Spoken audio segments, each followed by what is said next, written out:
This is Rainbow FM 90.7, and you are tuned in to Chosen Jan. And as I mentioned to you, that we are talking all the things about NGOs, finding out the work that they do, the assistance that they need, and how you can also become a part of what they do. The one that we're having today, I find it very important. I was actually saying that it's very, very important, the work that they do.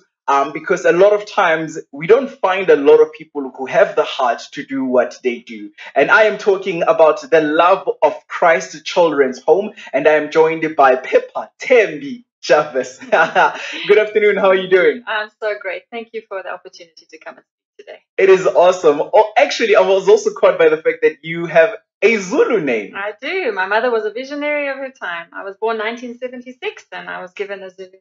It's on your ID. On my ID, official. I can imagine the questions that you get whenever you present your ID somewhere. Yeah, like, people are very surprised, but always supportive. It's always wonderful to see how lovely people react when they see that you've got a Zulu name. Beautiful. All right, you're coming from the Love of Christ Children's Home. Please tell us about the Love of Christ Children's Home.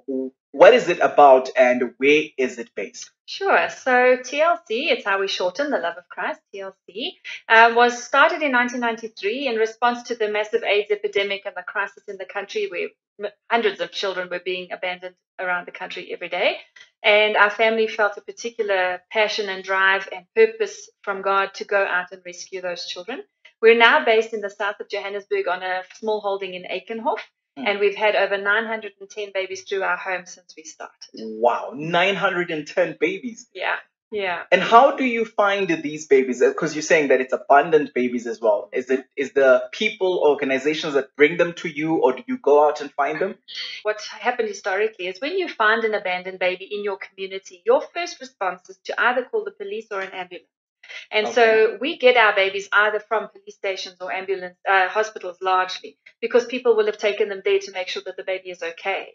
And so we will get referrals from hospitals to say that there's a baby who's been brought in that was abandoned, perhaps in an outside drain or a toilet or under a tree, a train station, a bus station. Those are quite popular places for mummies to leave their babies. And alternatively, the mothers will actually have the baby in the hospital, and then at visiting hours, she will go to the cafe or whatever, and she won't come back. Sure. And the babies are left behind. So that's when we then get involved. The social workers will call us and say, we really need a safe place for this baby. And then they'll come to us and we'll begin the process of trying to find them a permanent, loving, forever family. All right. Not probably being aware of how things are, especially when it comes to babies getting abandoned. Is it still a common thing? Does it happen frequently? It does every day. So in a year, they estimate 3,600 babies abandoned, and those are the ones found alive. They estimate double that are found dead. Babies who have been left in dangerous or situations where it takes too long to be discovered, and then they unfortunately passed away. So we really need to manage this crisis. It's really a crisis for the infants and the youth of our nation. We need to have an intervention that works better than what we're doing. We need to make safe places for babies. All right, and you talk about actually helping these babies to find loving homes and homes. How do you actually go about identifying the different families that would be able to handle that kind of responsibility? So the foster care and adoption process is a process. Families have to go in with an understanding that they're going to sort of get an education, so to speak, around how to do that well. There's not sufficient support. I really believe that we could do a better job at that. But what we do is sort of like what I'm doing now. I go out, I raise awareness in platforms and churches and schools and places where we can to inspire people with the idea that they could take what you've before said, a rejected infant, and bring them into a loving space and raise them into somebody that will make a difference society when they're older. That's been our model and our mission all the time. All right. I really believe that the work that you're doing is absolutely important, but we're going to talk more about the process that you have. And also, I want to hear some of the success stories that you've seen, because I know that you've heard over 910 babies come through. So definitely there's going to be some exciting things to hear about the work you are doing. This afternoon, we're talking about TLC, the Love of Christ Children's Home, and we're joined by Pippa as Jarvis Tembi as well. That's her other name. And we're talking about the work that they're doing and how they find abandoned babies, bring them in, and actually start to find ways and how they can find families that will raise these children and give them a better home and that love that they need. If I may ask, that what are some of the challenges that you would say lead mothers to actually taking such a drastic decision and just saying, I will leave a baby in this condition? In our experience, it's usually poverty and stress-driven factors. So these mummies are generally children themselves. They're between 12 and 17 years old on average. So they're not equipped to be mothers yet. And they don't have the support network of an extended family and a village to help them raise their children. And raising a child is a tough ask. It's a big deal. So when you are unsupported, perhaps you're living in dire poverty and you are dependent on the breadwinner in the house who refuses to care for you if you bring a child home, you're faced with very difficult decisions to make. And I think these girls do this thing out of desperation. We've met many of these moms, and none of them have done it to be mean, as a malicious thing. It's always been about their own survival and having to make a really terrible choice. Sure. And now, would you say that would it be much easier probably if those mothers knew that there is a place where I can take my child? I do not have to leave them in a condition that is not safe or good for them. Rather, I can take the child there, and I know that I won't be judged. I won't have to feel like I'm rejected because of the decision that I've taken. Yeah. Do you think it would be much easier? Absolutely.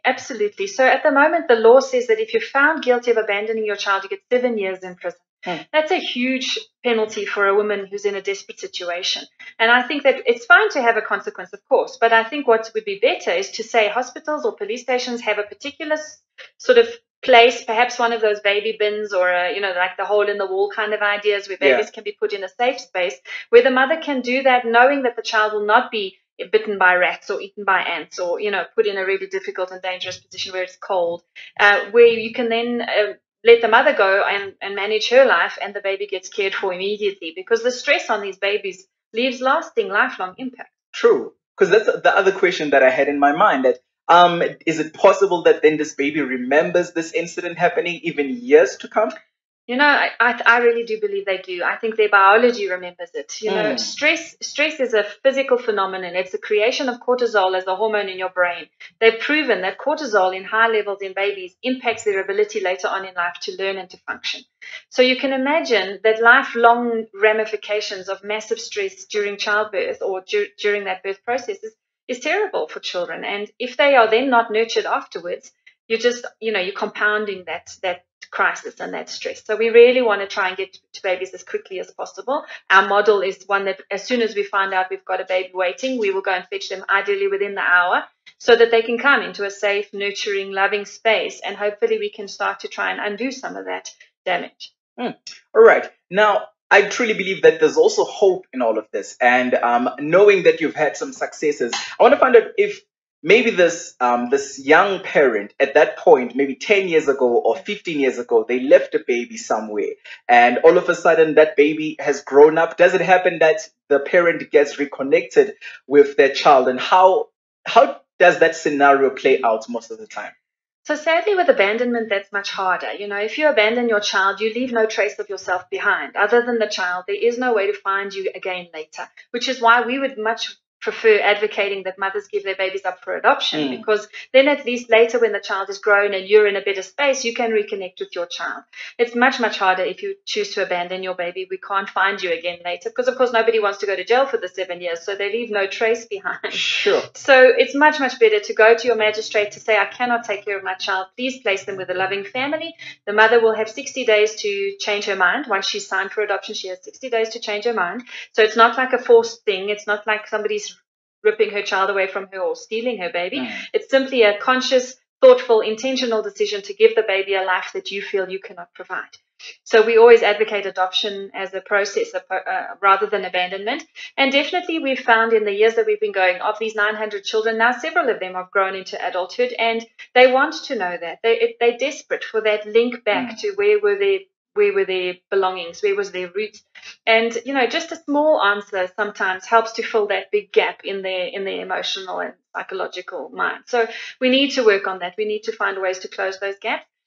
Keeping good records is one of the ways that we try to do that. We keep everything from the child's arrival, the clothes they arrived in, the hospital band, everything we can, so that we've got as much information about their history as possible. But unfortunately, like I said, in the case of an abandoned child, we have to rely on, on psychological services to help them fill that gap. Right, but also there are families that come to you and they are the ones who are willing to give love and actually to nurture the children. How does that also play out when it comes to here we are a family, we're looking for a baby, and we come there and we say, can we have our own that we can take care of? How does it play out most of the time? It's the most miraculous thing for us to find families who are willing to do that. We work really, really hard again in awareness raising around the value of adopting a child like this.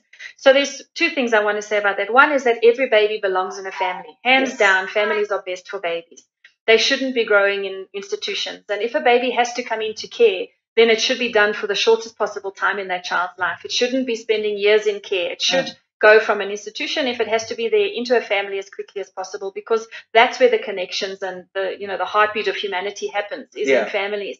So we really want to advocate for people to do that. But it does mean that you have to consciously know that you're taking a child who's going to need a little bit extra help.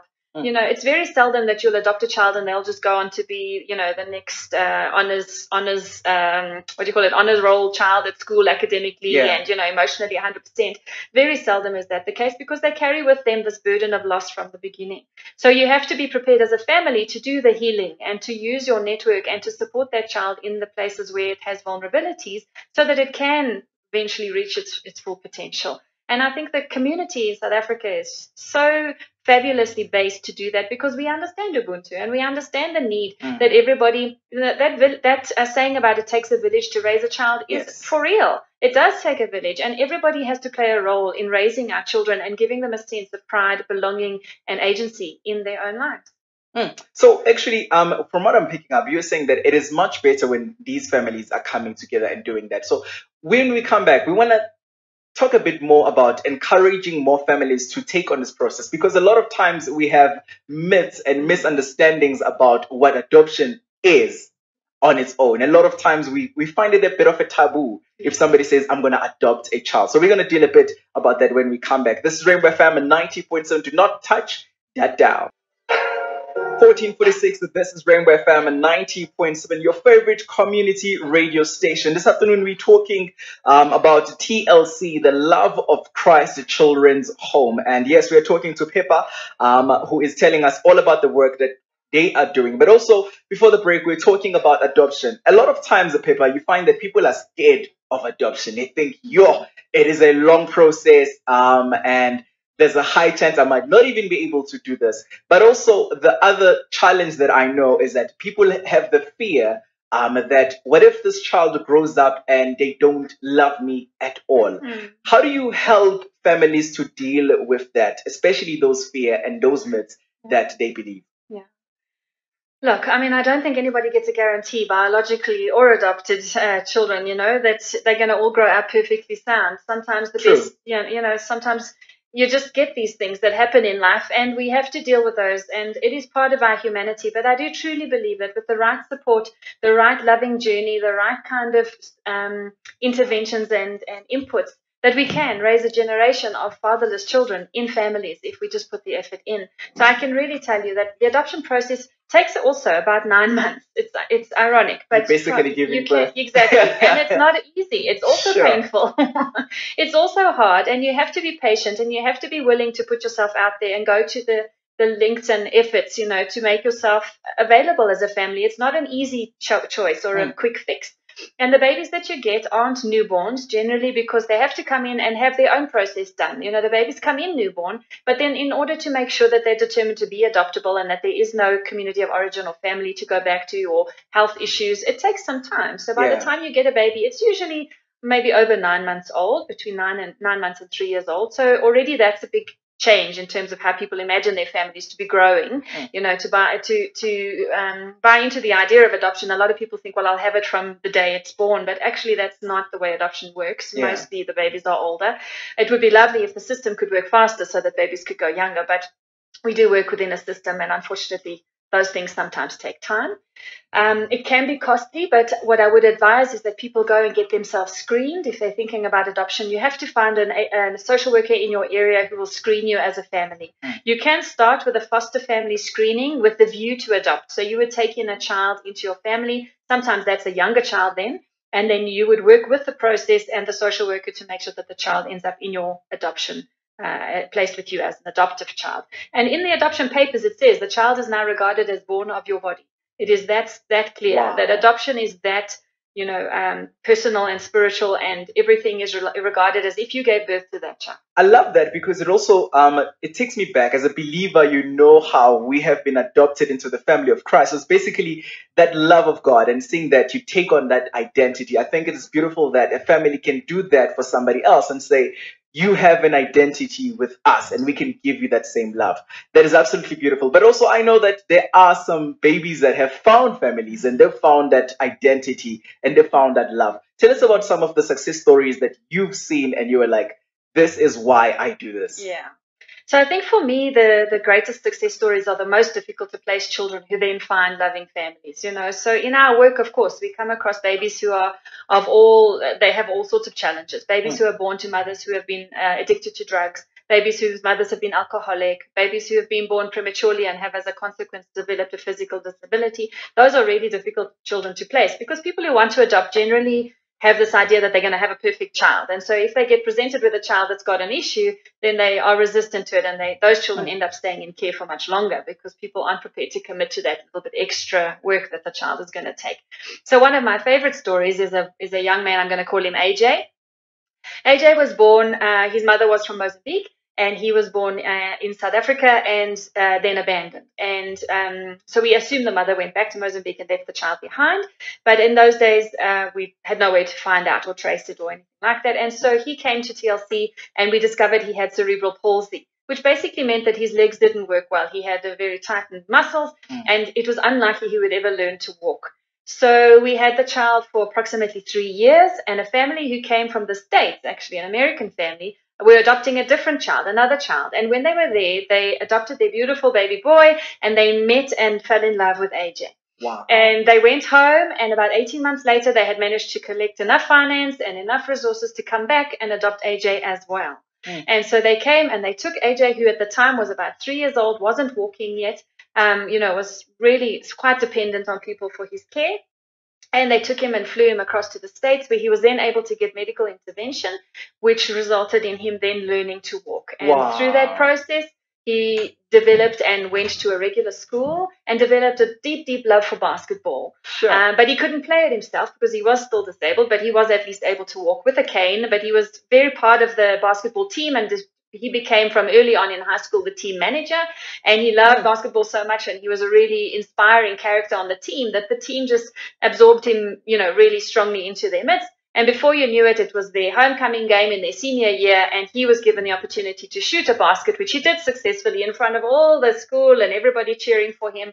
For me, that's a real significant story, because this is a child who would have in any other situation been regarded as hopeless. Yes. And there he is, not only inspiring us, but inspiring his classmates and being such a positive contributor to society. So I love those kinds of stories.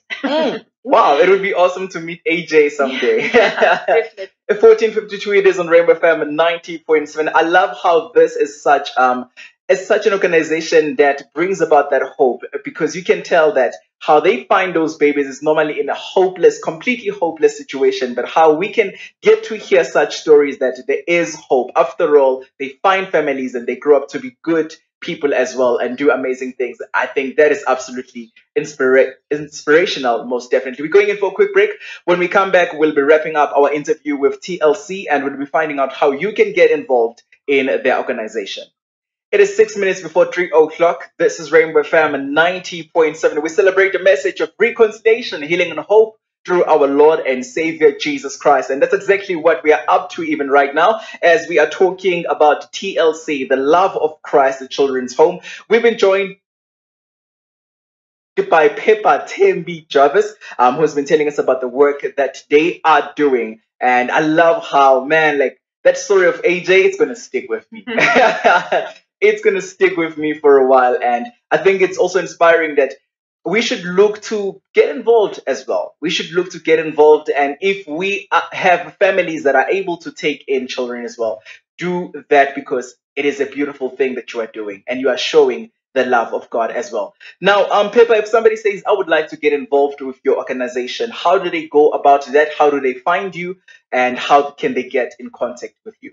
Thank you so much. So the best thing would be to go via our website, which is tlc.org.za.